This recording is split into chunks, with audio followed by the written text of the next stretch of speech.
This edition of CropLife Retail Week is brought to you by Certain Herbicide from BASF. Don't chase weeds, attack them. Hello, welcome to another edition of CropLife Retail Week. I'm Eric Sfiligoj, editor of CropLife and CropLife Iron. Here with a special guest this week, Beck Barnes, editor of Cotton Grower Magazine, our sister publication. Beck, welcome to the program. Hey, Eric, man, I'm glad to be here. Thanks for having me. Yeah. So, hey, as we record this, I guess there's been some big news on I guess you call it the geopolitical front. And that is the fact that after 43 long days, we now again have a working government. The government has reopened as we record this. I know a lot of the growers on my side of the equation, the corn and soybean guys, were a little anxious that things weren't getting done because the government wasn't working. Hopefully that will alleviate some of their concerns. But what are you hearing on your side from the cotton guys regarding the reopening of our government? Yeah, I mean, no two ways about that one, Eric. It's a relief for our guys. I mean, it does kind of free up a little bit of cash flow here and there. ARC and PLC payments opening back up. Of course, access to their local extension offices if they need that. As you guys are aware, we're in kind of at the tail end of harvest here, so there's not just a boatload happening in the field right now. Um, but they do, some guys are trying to collect on disaster loss and things of that nature. And so, yes, it does open up a little bit more cash flow. So they're relieved about that. But as your audience is no doubt aware, I mean, that's another log on the fire. It's one of a dozen different items that are kind of little fires everywhere that need to be put out. So that was one of many. But yes, it's good that the government's back open. Yeah, I know one of the things that our guys are talking about, of course, have been talking about for several years now, of course, is I guess a longer term farm bill. And that's something I have heard almost nothing about regarding going on now that the government's reopening. I think they're talking about or have extended the existing farm bill. But, I know that, the ag retailers and the corn and soybean growers that they service on my side of the building, they've all expressed the desire for something a little more long term on a farm bill. How do the cotton guys feel about that? What's your audience saying about a potential farm bill and what that would mean for these guys? Yeah, it's the same as probably how your audience feels about it. Seems like the past couple of times they have quote passed a farm bill, it's been an extension. It's been kicking the can down the road a little bit after months, if not a year, of inability to come to an agreement for both sides of the aisle to get something new done. And because of that, because we've just kicked existing measures down the road for what seemed, I don't know, 4, 5, 6 years now, things are outdated. The cost of inputs, the cost of growing a crop has increased, and those safety net measures um, that we get through the farm bill have largely remained stagnant, remained as they were. And so, yeah, we need a new bill. Cotton does get have the luxury of having some great associations who do great work on Capitol Hill. The National Cotton Council, chief among them, the American Cotton Shippers Association, also very active on Capitol Hill. And so we do have great representation there, and they are stressing to our legislators the need, from this end of the row crop spectrum. So, yeah, hopefully there's hope that we get a new deal in place soon. Okay, well, good. Well, hey, I want to talk a little bit about farmer sentiment. I know that's something we've talked about from time to time on our Retail Week videos, and I know that our friends at Purdue University and CME Group do a monthly survey, the Ag Economy Barometer Index, where they kind of gauge how farmers are feeling across the country regarding what's going on in the marketplace.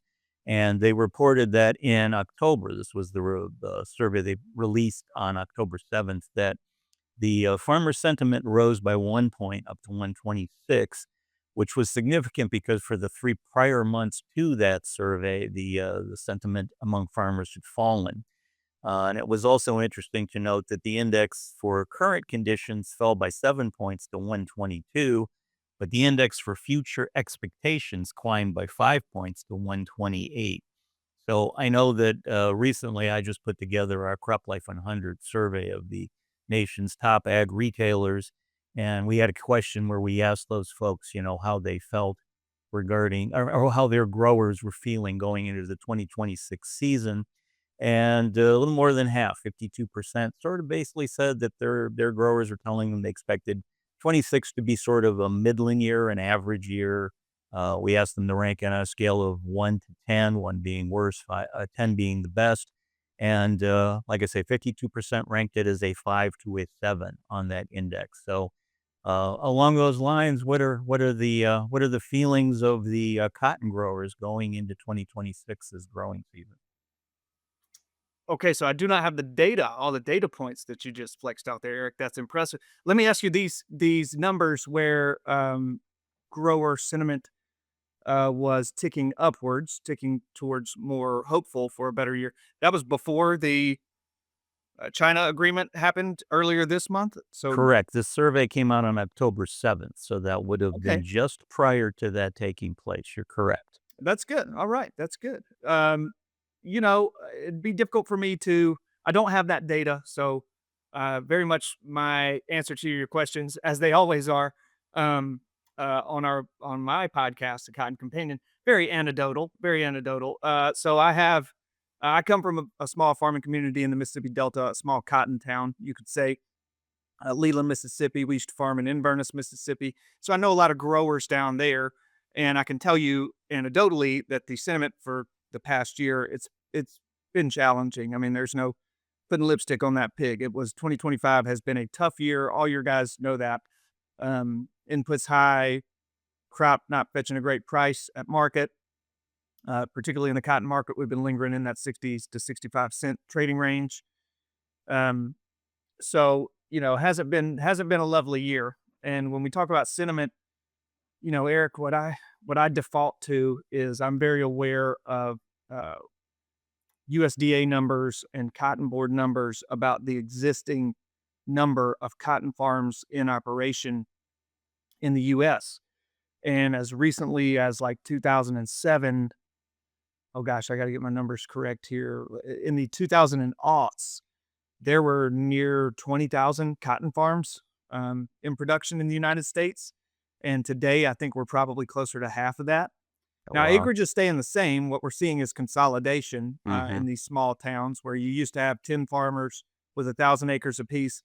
Today, you have one farmer with 10,000 acres. It's the same ground that's being farmed, but there's fewer guys doing it. The middle and smaller sized farmers, the margins get such that they just cannot do it. I mean, they can't do it anymore, and they get out and go sell insurance or pursue other goals, career goals. Um, and of course, I'm not trying to make any light of that. I hate that, but that's what we've seen. There are fewer farms in the cotton market, so the smaller guys get out, the larger guys gobble up that acreage. And in terms of confidence, yeah, we got to a point in 2025 where you had to be big enough to be able to take a loss in a lot of places.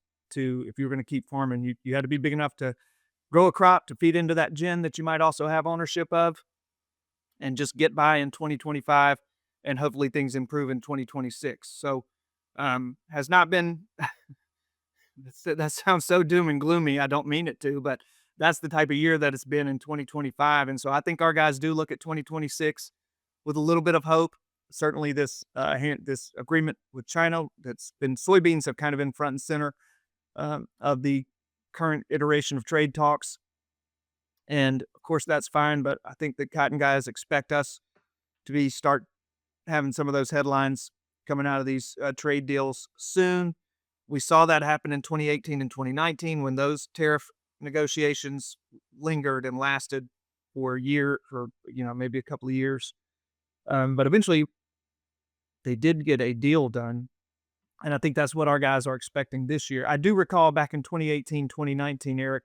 I know I'm going long on this answer. I apologize. But in the midst of those tariffs, the Trump administration sent Sonny Perdue down to the floor of the Mid South Farm and Gin Show. I think this is February of 2018 to announce what was the gin rebate program. I think is what they called it. A little bit of help for our cotton growers who've been affected by these trade disruptions. And so, you know, I look for something like that to come down the pipe soon if a cotton deal is not struck with China in the next couple of months. But can't say that definitively that's going to happen, but I would expect something like that. So I think our guys kind of feel the same way. Of course, government band-aid on the situation. They would our guys would prefer an open trade market where they can compete in the open market. That's where they make their hay. So, but I think that they expect 26 to be better than 25. To answer your question, after 5 minutes of rambling, 26 better than 25. That's all right. Beck, we encourage exposition, so that is no problem. Okay, So, good. hey, viewers, stay tuned. We're going to take a quick commercial break here. Then when we come back, we'll talk a little bit more with Beck Barnes about what's going on with cotton. With our latest innovation in corn protection, you get power and flexibility. Unleash powerful residual chemistry at pre through early post application.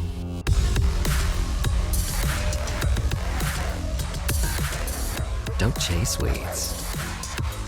Attack them with Certain herbicide from BASF.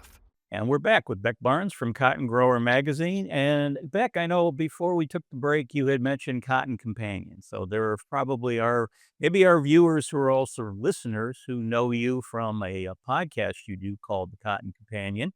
But if you could give us a little background on that and tell us a little bit more about the milestone that you just celebrated with that podcast. We did, yeah. We just celebrated our 200th episode, which is kind of crazy to think about. We started doing this thing back in 2015. We had no idea what we were doing. We went out and bought a bunch of equipment that you would think a podcaster would need. And man, we had a soundboard with about 200 different knobs on it. We did not know how to use a single one of them except for the volume button. And so it was an inauspicious start for the Cotton Companion podcast back in 2015 in our old offices, in our pre-COVID brick and mortar office that we had. It was that long ago. And so now, of course, we've all moved to work from home, and we could just conduct our podcast via Teams calls or Zoom calls. So it's gotten much easier. The technology has gotten easier. And I think the podcast has gotten better over that 10-year span. So yeah, we just cover the market, Eric. We cover the news items of the day. Really the meat and potatoes of our podcast is we always bring on a special guest, cotton industry advocate, association leadership type folks, extension experts to talk about the issues of the day. So it's a pretty good podcast. Yeah, we'd encourage any of your audience that has an interest in cotton. If you want to know what's happening in cotton, we produce an episode every other week. So pretty timely through the year. If you want to know what's going on in our market, check out the Cotton Companion podcast. You can find it on your podcast apps, whichever one you use. And you can also get to it, I believe, from the Cotton Grower website, correct? Yeah, go to cottongrower.com/companion, and you'll find all 200 episodes archived there. Very good, very good. All right. Well, hey, Beck, then I guess we'll bring the program to a close in our traditional way here in Retail Week. What we do when we end the program is whoever is on with me has to play the game. So this is the quiz show part of the program. So it is time for fun with numbers. Oh gosh. Okay. So Now, I promised before we got on this would be a cotton related question. So I'm going to hit you with a number let me and just then say, you will Ole have Miss journalism 4 major, choices. not known for numbers, but go ahead. I'm sorry. Okay. So the number this week is 88%. Okay. So Beck, is 88%, is that A, the percentage of the 2025 cotton crop earmarked for export? Is it B, the percentage of the 2025 cotton crop to be moved by rail? Is it C, the percentage of the 2025 cotton crop classified as biotech? Or is it D, the percentage of time during this week's CropLife Retail Week I've said the word cotton? Oh man, all very good answers. Um, Classified as biotech, I would think that means GMO, and I think 99% of our crop is GMO coast to coast. Um, Export normally done by ship, not by rail. Your other option seemed more like a joke, so I'm going to go with A, the percent earmarked for export. Congratulations, Mr. Beck. Yes, you are absolutely correct. I was looking up some numbers regarding U.S. cotton exports for 2025, and according to the source I referred to, they said that 88% of the total cotton crop is earmarked for export. And just to mention the top export destinations for the cotton, it was Bangladesh, India, Indonesia, Pakistan, Turkey, Vietnam, and China, which you had mentioned earlier in our video Yeah. regarding the trade arrangements hopefully China will be making with the U.S. here going forward. So, Yeah, yeah, that's why I was talking about export when you asked me about prospects for next year. Yeah, the trade negotiations are such a giant deal for us. So as they are with other row crops, I'm sure.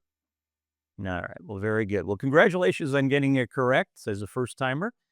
Kudos. So, That was the whole quiz? that was the whole quiz. Oh, so I got 100. Wow. That's Yeah. maybe Yeah. the first So, time it's ever happened. and you're just telling me you'll never appear again so that you can maintain that 1,000 or that 100% batting average. I remember one of the guys I used to golf back in the day, and one of the guys I golfed with, he hit into the sand trap the one time we played together, got out of the sand trap. He said, "Hey, I'm batting 1,000," and I never again saw him ever try to hit out of a sand trap the rest of the other 3 or 4 years we played together. But he always maintained he was 1,000% out of the sand. So Yeah, congratulations. yeah. Got to quit while you're ahead. Amen. All right. Well, on behalf of everyone here at CropLife Retail Week and the CropLife Media Group, thank you to Beck Barnes for joining us from Cotton Grower Magazine. We hope, viewers, you enjoyed this edition, and we will see you again next week. If you have questions or comments about today's episode of Retail Week, contact us by email or Twitter, or type your message in the comments section below. Your feedback is important to us. We will try our best to address your thoughts in next week's episode, and be sure to subscribe to our YouTube channel.